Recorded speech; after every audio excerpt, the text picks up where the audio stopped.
கர்த்தருடைய பரிசுத்த நாமத்திற்கு மகிமை உண்டாவதாக. இந்த அருமையான தருணத்துல கிறிஸ்துவின் நாமத்தினாலே உங்களை சந்திப்பதில் மிகுந்த மகிழ்ச்சி அடைக்கும். நாள் ஒரு காரியத்தை குறித்து தியானிக்க போகிறோம். சங்கீதம் 66 8வது வசனம் வாசிக்கலாமா? ஜனங்களே, நம்முடைய தேவனை ஸ்தோத்திரித்து அவரை துதிக்கும் சத்தத்தை கேட்க பண்ணுங்கள். ஆமென். அல்லேலூயா. கர்த்தருடைய பிள்ளைகளே, நம்முடைய என்ன செய்யணுமா? தேவனை ஸ்தோத்திரித்து துதிக்கிற சத்தத்தை மத்தவங்க கேட்கும்படி செய்யுங்கிறாங்க. தேவனை எப்பெல்லாம் ஸ்தோத்திரிக்கலாம்? எதுக்காக தேவனை ஸ்தோத்திரிக்கணும்? வேதம் சொல்லுகிற ஸ்தோத்திர பலியிடுகிறவன் என்னை மகிமைப்படுத்துகிறான். என்னன்னா தேவனை மகிமைப்படுத்துகிறான். அப்ப ஸ்தோத்திர பலியிடும் பொழுது, ஸ்தோத்திரம் சொல்லும் பொழுது தேவன் மகிமைப்படுகிறார். எதுக்கெல்லாம் ஸ்தோத்திரம் பண்ணலாம்? கிடைத்த நன்மைகளுக்காக ஸ்தோத்திரம் பண்ணலாம், கிடைக்க போகிற நன்மைகளுக்காக ஸ்தோத்திரம் பண்ணலாம். ரெண்டுக்குமே, அதாவது நடந்தது, இனி நடக்க போறது, ரெண்டுத்துக்குமே என்ன செய்யலாம்? ஸ்தோத்திரம் பண்ணலாம் இல்லையா? அப்ப இன்றைக்கு இங்க வேதம் சொல்லுகிறது, ஜனங்களே, எல்லாம் நம்மளை பார்த்து கர்த்தர் சொல்றாரு, தேவனை ஸ்தோத்தரித்து. ஆமை, நம்ம நித்த கர்த்தரை ஸ்தோத்தரிக்கணும் இல்லையா? ஸ்தோத்தரித்து துதிக்கும் சத்தத்தை கேட்க பண்ணணும், மத்தவங்கள கேட்க பண்ணணும். இப்ப துதிக்கிற சத்தம் கேக்குதா? உங்க வீட்டுல நீங்க பாடுற சத்தம் மத்த வீட்டுல கேக்குதா? நீங்க துதிக்கிற சத்தம் மத்தவங்களுக்கு கேக்குதா அப்படின்னு யோசிச்சு பாருங்க. அப்ப துதிக்கிற சத்தத்தை எல்லா இடங்களிலும் கேட்க பண்ணுங்க. இதை ஏன் செய்யணும்? இதை நம்ம செய்யறதுனால என்ன நடக்க போகுது, இல்ல என்ன நடந்திருக்கிறது? மேல் வசனம் வாசிக்கலாமா? அவர் தம்முடைய வல்லமையினால் என்றென்றைக்கு அரசாளுகிறார். அவருடைய கண்கள் ஜாதிகள் மேல் நோக்கமா இருக்கிறது, துரோகிகள் தங்களை உயர்த்தாதிருப்பார்களாக பிராக்கெட்ல செய்யலாம். ஆமென். அல்லேலூயா. கர்த்தருடைய பிள்ளைகளே, தம்முடைய வல்லமையினால் என்றென்றைக்கும் அரசாளுகிறார். ஏன் நீங்க ஸ்தோத்தரிக்கணும் அப்படின்னா, அவர்தான் இன்றைக்கு அரசாண்டு கொண்டிருக்கிறார். நம்ம நினைக்கிறோம் தமிழ்நாட்டுல ஒரு சிஎம், இந்தியால ஒரு பிஎம், அதாவது பிரைம் மினிஸ்டர், சீஃப் மினிஸ்டர், இவங்க தான் நம்மளை அரசாடுறாங்க. இல்ல இல்ல இல்ல இல்ல, அவங்களே அரசாள்ற ஒருத்தர் இருக்கிறார். ஆமேன். அவர் கொடுக்காட்டா அவங்களுக்கு அந்த அரசாங்க பதவி கிடைக்காது, அவங்களுக்கு அந்த ஆளுமை தன்மை கிடைக்காது. அப்ப யாரா இருந்தாலும் சரி, எந்த நாடாக இருந்தாலும் சரி, அவர்களுக்கு என்ன வேணும்? அரசாளுகிற அந்த வல்லமைய, அந்த தகுதியை கர்த்தர் தான் கொடுக்கிறார். இன்னைக்கு நம்ம யார் அரசாளுகிறாரா? அவர் தான் அரசாளுகிறார். இன்னைக்கு உங்களுக்கு அவர் தான் ராஜா. நீங்க யாரு கீழே தான் இன்னைக்கு டிராவல் பண்ணிட்டு இருக்கீங்க? அவர் கீழே தான் டிராவல் பண்றீங்க. நீங்க யாரும் ஒரு அதிபதி கீழே டிராவல் பண்ணல. இயேசு ராஜாவுடைய சட்ட திட்டங்களுக்குள்ளாக, நியாய பிரமாணங்களுக்குள்ளாக, அன்பின் பிரமாணங்களுக்குள்ளாக நீங்க டிராவல் பண்றீங்க. அவர் உங்களை அரசாண்டு கொண்டிருக்கிறார். ஆமென். அதனால அப்படி கண்கள் யாரெல்லாம் நோக்கமா இருக்காரு? ஜாதிகள் மேல நோக்கமா இருக்கு. ஜாதிகள்லாம் ஜனங்கள் தான், 7 ஜாதிகள் தான் வேதத்தின் பிரகாரம் இல்ல. அந்த ஜாதிகள் மேல அது அந்த 7 ஜாதிகள் தான் இந்த உலகம் முழுசும் பரம்பி கிடக்குறாங்க. அந்த ஜாதிகள் மேல என்ன பண்றாரா? நோக்கமா இருக்கிறது. ஏன் அப்படி நோக்கமா இருக்கிறாரு? அவர் தான் ஆளுகை செய்கிறார். அப்ப அவர் என்னதான் செய்வாரு? கவனிச்சுட்டே இருப்பாரு. யார் யார் என்ன செய்யறாங்க அப்படிங்கிறது கவனம் அவருக்கு பயங்கரமா இருக்கும். அப்ப உங்களை கவனிக்காம இருப்பாரா? நீங்க என்ன செஞ்சாலும் உங்களை கவனிக்கிற ஒரு ராஜா உங்களுக்கு இருக்கிறார். ஆமீன். நீங்க என்ன செஞ்சாலும் சரி, நீங்க பாதளத்துல படுக்க போட்டாலும் அங்க அவர் இருப்பாரு, நீங்க வானத்துக்கு ஏறி போனாலும் அங்க இருப்பாரு, நீங்க இருளில் உட்கார்ந்தாலும் உங்களை சுற்றிலும் அவர் கண்கள் இருக்கும்னு வேதம் சொல்லுகிறது. ஆமேன். அப்படி ஒரு ராஜாவை நீங்க பெற்றிருப்பதற்காய் கர்த்தரை ஸ்தோத்திரீங்களா? ஆமேன். என்னை எந்நேரமும் காண்கிற ஒரு ராஜா எனக்கு இருக்கிறார், அதற்காக ஸ்தோத்திரம். என்னை கவனித்து கொண்டு இருக்கிற ராஜா எனக்கு இருக்கிற ஸ்தோத்திரம். நான் தடுமாறும் பொழுதுலாம் என்னை தாங்குற ராஜா எனக்கு இருக்கிற ஸ்தோத்திரம். அதுக்குதான் ஸ்தோத்திரம் பண்ணணுங்க, அதுக்கு ஸ்தோத்திரம் பண்ணுங்க. இன்னொன்னு சொல்லுகிறது வேதம், அந்த 7வது வசனத்துல, துரோகிகள் தங்களை உயர்த்தாதிருப்பார்களாக. ஒருவேளை உங்களுக்கு துரோகம் பண்ணி இருக்கலாம், அவங்க என்ன செய்வாங்க? அவங்க உயர்ந்து போக மாட்டாங்க. வேதம் அப்படிதான் சொல்லுது. அவங்க அதை உணர்வு வரைக்கும் உயர மாட்டாங்க. உணர்வுள்ள ஆவி அவங்க கிட்ட வேலை செய்யணும்ல, அதுவரை உயர போறது இல்லை. உணர்ந்துட்டாங்கன்னா, மனம் திரும்பிட்டாங்கன்னா தேவ பிள்ளையா மாறிடுவாங்க. இதுக்காக நீங்க துதி செலுத்துங்க. அல்லேலூயா. உங்களை ஒடுக்கினவர்களே, உங்களை அவமானப்படுத்தினவர்களே கர்த்தர் சந்திச்சுட்டாரு. அதுக்காக என்ன செய்யுங்க? துதி செலுத்தி பாட்டு பாடி ஆண்டவருக்கு நன்றி சொல்லுங்க அப்படின்னு வேதம் சொல்லுது. அதனால இந்த நாள்ல கர்த்தருடைய ஆவியானவர் உங்களோட பேசியிருக்கிறார். ஜெபிக்கலாமா? நல்ல தெய்வமே, இந்த நாள்ல பேசின வார்த்தைக்காய் கொடான கொடி சோத்திரம். அந்த வார்த்தை நிமித்தம் பிள்ளைகள் ஆசிர்வதிங்க. இதை கேட்க போகிற ஒவ்வொரு பிள்ளைகளையும் கர்த்ததாமே ஆசிர்வதிப்பீராக. கிறிஸ்து நாமத்தினாலே ஜெபித்து ஒப்பு கொடுக்கிறோம் எங்கள் நல்ல பிதாவே. ஆமென். God bless you all. கிறிஸ்துவில் பிரியமானவர்களே, இந்த நாளுக்கென்று தேவன் நமக்கு இருக்கிற ஜீவ வார்த்தை ரோமரின் புஸ்தகம் 4வது அதிகாரம் 17வது வசனம். இல்லாதவைகளை இருக்கிறவைகளை போல் அழைக்கிறவருமாய் இருக்கிற தேவன். எனக்கு அருமையான சகோதர சகோதரிகளே, இன்றைய நாளில் கர்த்தர் உங்களுக்காய் ஆயத்தமாக்கப்பட்ட நன்மைகளை, ஆசிர்வாதங்களை பெற்றுக்கொள்ளும்படிக்கு வாசல்களை திறந்து கொடுத்து ஆசிர்வதிக்கின்றார். இன்றைக்கும் அநேகருடைய வாழ்க்கையில் பல தேடல்களோடு தினமும் ஓடிக்கொண்டிருக்க வேண்டியதாய் இருக்கிறது. ஒரு சிலர் சமாதானத்திற்காய், அன்பிற்காய், ஒரு சிலர் நன்மைகளுக்காய், ஆசிர்வாதங்களுக்காய், வேறு சிலரோ சுகத்திற்காய், ஜீவனுக்காய் மற்றும் பற்றாக்குறைகள், நிறைவடையாத காரியங்கள், தேவைகள் என்று தேடல்களும் அதிகம், ஓட்டங்களும் அதிகம். ஆனால் இவைகளில் எல்லாவற்றிலும் மனிதகுலம் மறந்து போன ஒன்று தேவ சித்தத்தையும் தேவன் தனக்கென்று ஆயத்தப்படுத்தியவைகளையும் காண முடியாமல் போனதுதான்.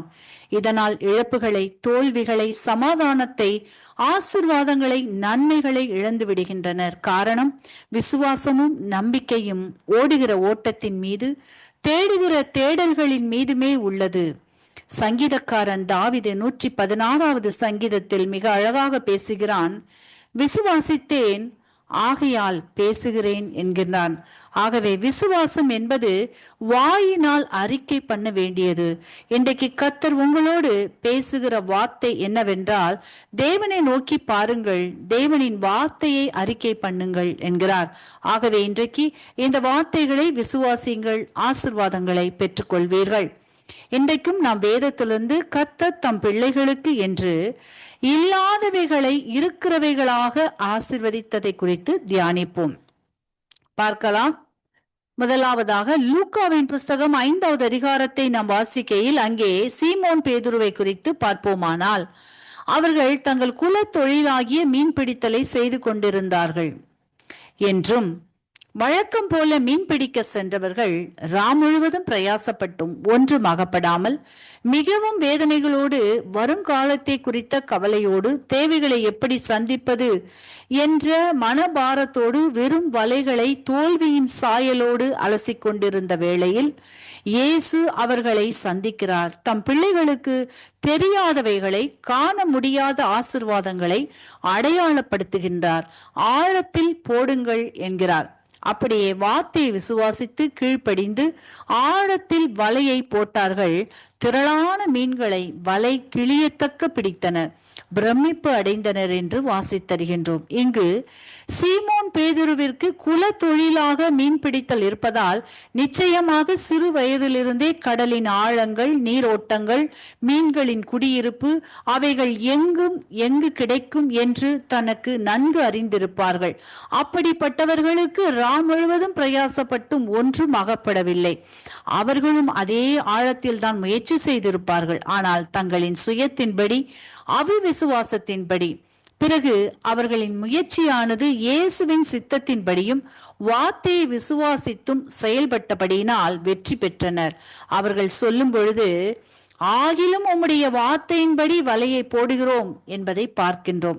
நமக்காய் ஆயத்தமாக்கப்பட்ட நன்மைகளை அவரின் வார்த்தையின்படி விசுவாசித்தும் சித்தத்தின்படி ஒப்பு கொடுத்தும் காத்திருக்கும் பொழுது ஆசீர்வாதங்களை கண்டு கொள்வோம், பெற்றுக்கொள்வோம் என்பதை அறிந்து கொள்ள முடிகிறது.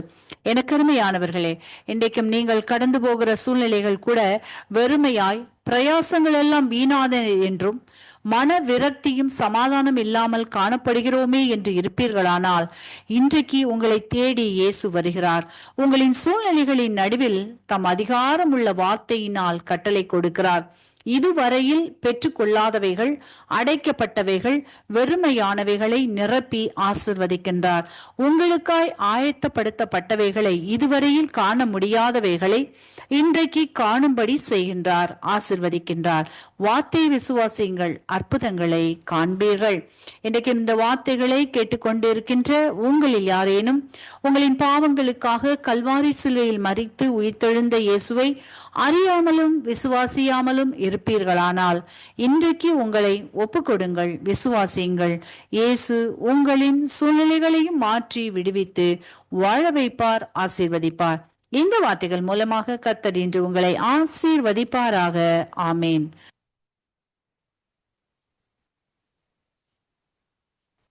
கிறிஸ்துவுக்குள் பிரியமான சங்கமம் தமிழ் கிறிஸ்தவ வானொலி நேயர்களுக்கு அன்பின் வாழ்த்துக்கள். இன்றைய மன்னா, உங்கள் குறைவுகளை எல்லாம் கிறிஸ்து இயேசுவுக்குள் நிறைவாக்குவார். பிலிப்பியர் 4:19.